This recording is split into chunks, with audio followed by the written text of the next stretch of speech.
Hi, I'm Laura. Let me take you on a journey that transformed my life in a seemingly perfect suburban neighborhood. My life unfolded like a complex tapestry, woven with threads of hope and despair. It was a sunny afternoon when Michael and I sat in our cozy living room, the silence broken only by the ticking of the clock. Why don't we try another doctor, Laura? There has to be someone who can help, Michael suggested, his voice filled with optimism. I sighed, feeling the weight of years of unsuccessful treatments. I don't know, Michael. It feels like we've seen every specialist in the state. He took my hand, his eyes sincere. We can't give up. We're in this together, remember? His unwavering support was my anchor, but little did we know, the storm was just beginning. The doorbell rang, and there stood Evelyn, Michael's mother, with her usual air of disapproval. Michael, we need to talk. Alone, Evelyn said, her eyes darting toward me with thinly veiled contempt. Reluctantly, Michael followed her to the kitchen. I couldn't help but overhear their conversation. Michael, you need to think about your future. This situation with Laura isn't going anywhere. Evelyn's voice was firm and cold. Mom, I love Laura. We're not giving up on having a family, Michael replied, his tone equally resolute. You meet in here, someone to carry on the family name. Maybe it's time to consider other options, Evelyn suggested, her words cutting through me like a knife. That night, as Michael and I lay in bed, his arm wrapped around me, he whispered, Don't listen to her, Laura. We'll prove her wrong. Days turned into weeks, and our hope was reignited when I finally got a positive pregnancy test. We were over the moon, but the joy was short-lived. During a family dinner, Evelyn's toxic words dampened our spirits. A baby with her health issues. Let's see how long this lasts. Evelyn muttered just loud enough for us to hear. I felt a lump in my throat, but Michael squeezed my hand under the table. We're going to be fine, love, he reassured me. The following months were a roller coaster of emotions. Our families gathered for the baby shower, and even Evelyn put on a facade of excitement. But her eyes, cold and calculating, never missed a beat. Make sure you take care of yourself, Laura. We wouldn't want anything to happen to the baby, Evelyn said, her voice dripping with insincerity. I will, Evelyn. Thank you, I managed to reply, masking my discomfort. As my due date approached, Michael and I prepared the nursery. The walls were painted a soothing pastel blue, and the crib stood ready for our little miracle. It's perfect, isn't it? Michael said, beaming with pride. It's everything we've ever dreamed of, I replied, my heart swelling with love and anticipation. However, our dreams were shattered when complications arose during labor. The doctors rushed me into surgery, and I awoke to the heartbreaking news that our baby boy didn't make it. Holding each other, Michael and I wept for the child we never got to meet. Yet in the midst of our grief, Evelyn's words echoed in my mind. I told you so. Despite the pain, we refused to give up. With each other's support, we faced the challenges head-on, determined to overcome the hurdles life threw at us. Our love is stronger than any obstacle, Laura. We'll get through this, Michael assured me, his voice a soothing balm to my aching soul. In our journey through despair and hope, we learned the true meaning of resilience and the strength of unconditional love. Our story was far from over, and we were ready to face whatever came our way together. Months passed after our heartbreaking loss, and just when hope seemed a distant memory, a miracle happened. I was pregnant again. The joy Michael and I felt was indescribable, like a ray of sunlight piercing through relentless storm clouds. We embraced this new beginning after years of heartache and unsuccessful attempts. We were finally blessed with the news of my pregnancy.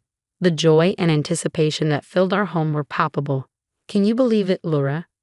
We're going to be parents, Michael exclaimed, his eyes sparkling with excitement. The months flew by, each day bringing us closer to meeting our little miracle. The nursery was painted a soft pink, and we would often sit there, imagining our lives with our baby girl. Finally, the day arrived. After hours of labor, we welcomed our daughter Emma into the world. She was perfect in every way. Her tiny hands, her soft cries, everything about her filled our hearts with indescribable love. We did it, Laura. She's here, and she's perfect, Michael whispered, tears of joy in his eyes as he held Sophie for the first time. Our little family felt complete, but this happiness was like a delicate bubble, beautiful yet fragile. Emma's innocent giggles filled our home, a balm to the scars of our past pains. One evening during a family gathering, Evelyn and her daughter Grace arrived. Their smiles restrained, their congratulations hollow. Evelyn glanced at Emma and then at me, her eyes cold and unfeeling. A girl, huh? Well, let's hope she stays healthy, Evelyn remarked, her words laced with an ominous undertone. I felt a twinge of discomfort but brushed it aside, focusing on the bundle of joy in my arms. Michael squeezed my hand, a silent promise that nothing would dampen our happiness. The first 3 months of Emma's life were a whirlwind of sleepless nights and endless cuddles, but our bliss was short-lived. Emma fell ill suddenly, her condition deteriorating rapidly. Despite the doctor's best efforts, we lost her. Our world, once filled with the laughter and cries of our baby girl, was now silent, the emptiness echoing off the walls. At Emma's funeral, the air was heavy with grief. Friends and family gathered, their faces etched with sorrow. But amidst the sea of mourners, Evelyn and Grace stood out. Their demeanor was unsettling.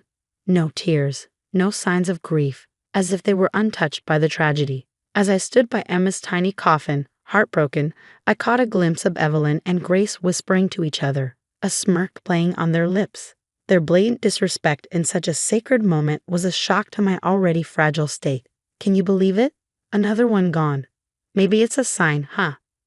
Grace whispered, not realizing I was within earshot. Evelyn chuckled softly. Perhaps Michael will finally see sense and leave her. I watched, stunned, as they exchanged smiles and whispers, their laughter a jeering sound in the solemn atmosphere. It was a slap in the face, a mockery of our pain. My heart pounded in my chest, anger boiling inside me. I can't believe they're doing this, I whispered to Michael, my voice shaking. Michael looked in their direction, his expression turning from confusion to disgust. I'll talk to them, he said, but I was already moving toward them. Really, Evelyn? Smiling at a time like this? What's wrong with you? I couldn't hide the bitterness in my voice. Evelyn turned to me, her smile fading into a smirk. Oh, Laura, always so dramatic. We were just. Just what? Celebrating my daughter's death? I interrupted, my voice rising. The crowd began to take notice, their murmurs growing louder. Michael came to my side, his eyes filled with anger and disappointment. Mom, this is unacceptable. You're at a funeral, Michael said, his voice stern. Evelyn tried to defend herself. We were just talking about. About what? How happy you are that my daughter is gone.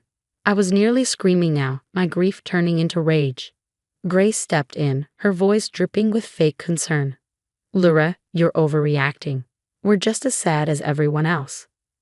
No, you're not, I shot back. You've never wanted me to be happy, not with Michael, not with Emma.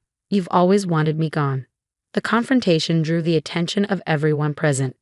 Michael stood firmly by my side, his arm around me. It was clear where his loyalties lay. I can't do this anymore, Mom. Your constant negativity, your disdain for Laura, it's too much. I can't have you in our lives if this is how you're going to act, Michael said, his voice unwavering. Evelyn's face fell, a mix of shock and indignation. Michael, you can't be serious. She's manipulating you. No, Mom, I'm seeing things clearly for the first time, Michael replied, his decision final. We walked away from them, leaving them standing amidst the whispers of the crowd. That day marked the end of our relationship with Evelyn and Grace. Michael chose to stand by me, and together we faced the world, united in our grief and love. In the weeks that followed, our home became a sanctuary, a place where we could mourn in peace, away from judgmental eyes. We leaned on each other, finding comfort in our shared pain. Evelyn was always a part of my life, but I can't have her toxicity around us. Not anymore, Michael said one evening, his voice tinged with sadness.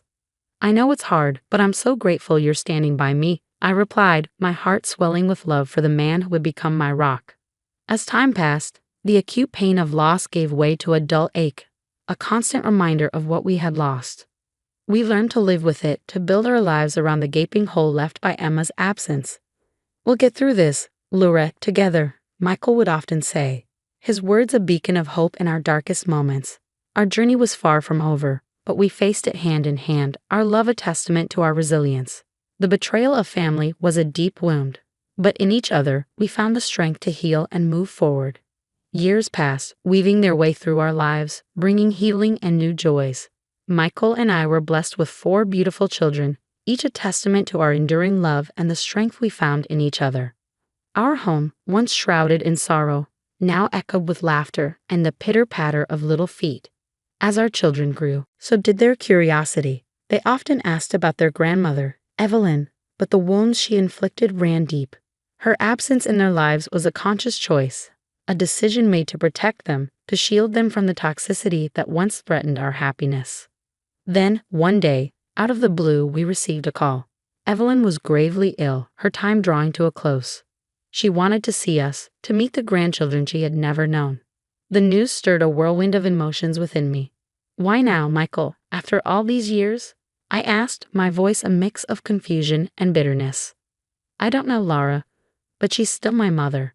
Maybe we should let her meet the kids, just once," Michael replied, torn between his familial ties and the pain of the past. After much deliberation, I agreed, not for Evelyn, but for our children, and perhaps for Michael, to offer him some closure. The day of the visit, I watched as Evelyn entered our home. She was frail and aged, a stark contrast to the woman who once wielded words like weapons. Our children greeted her politely, unaware of the history that hung in the air like a heavy fog. As Evelyn interacted with them, I saw a flicker of regret in her eyes. But it was too little, too late. The chasm between us was too wide, the hurt too deep. After the children had gone to bed, Evelyn turned to me, her eyes weary. "Laura, I know I've made mistakes. I'm sorry, truly sorry." Her words, the long overdue, did little to stir forgiveness in my heart. "Evelyn, I appreciate your apology, but I can't forget what you did. How you made us feel when we needed support the most." Michael sat beside me, a silent source of strength. "Mom, we've moved on. We've built a life, a happy one, without the negativity you brought into it," he added, his voice firm. Evelyn nodded, a single tear trailing down her cheek. "I understand. I just needed to say it, to try and make things right before it's too late."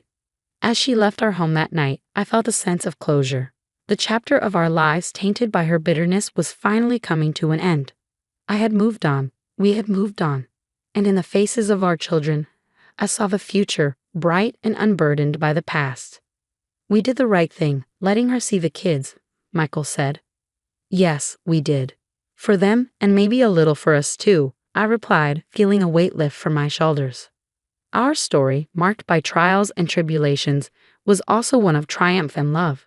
It was a reminder that out of the depths of despair can come the greatest joys, and that in the face of betrayal and hurt, the strength of the human spirit can prevail.